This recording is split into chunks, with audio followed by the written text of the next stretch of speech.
černé oči, bílé líčka, ach byl to Bože. Šohajko chodíval za mnou daleko, daleko je za horama, ještě dalej za vodama, daleko bývá za vrškem, chodíval za mnou s obuškem. Až já vyjdu na kopeček, tam, kde roste jaloveček, aj budu volat. Šohajku, vrať sa nešvarný, šohajku, zelinko malá, kdybych ťa znala, veru bych si šohajíčka přičarovala.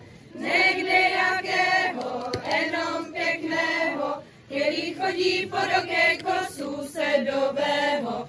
Stichunka stůpá, ani nedutá, a když přijde pod okénko, pěkně zaťuká. A když přijde pod okénko, pěkně zaťuká.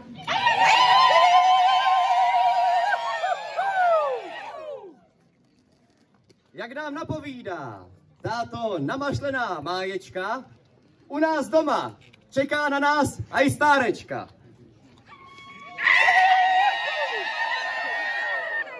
Klárka je holka učená, studuje doktořinu.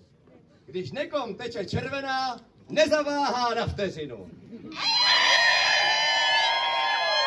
Za svoje pracoviště zvolila si nemocnicu, kde vám na špatné játra předepíše slivovicu. Asi už víte, že stárka letos volní exotiků, ale nedělajme z toho velikou politiku.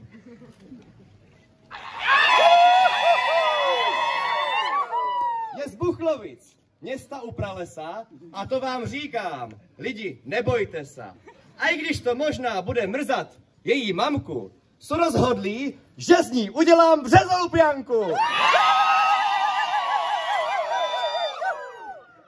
Tož stárko, a včil budu hlasitý. Vyjdi ven a ukaž svoje kvality.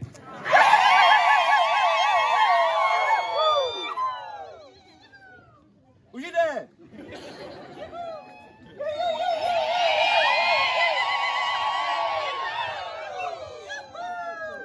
Zdravím vás, chaso, muziko a i ostatní národe.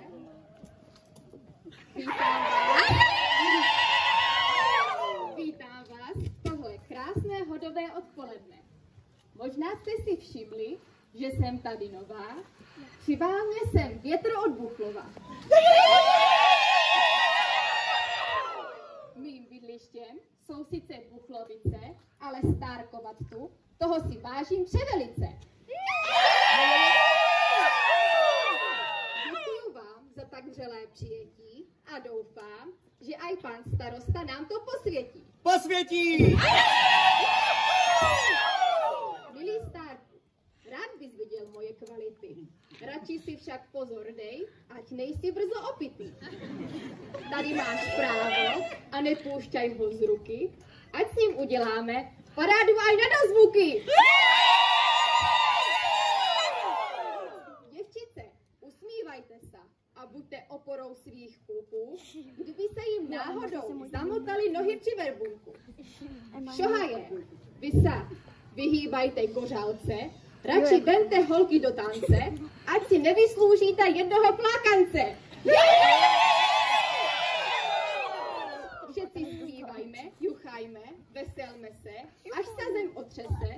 To, že jsou v březolupech hody, ať ví po celém okrese. Teď si dajme Buchlovskou do jednej a i druhej nohy, abychom posílili ty naše mezinárodní vztahy.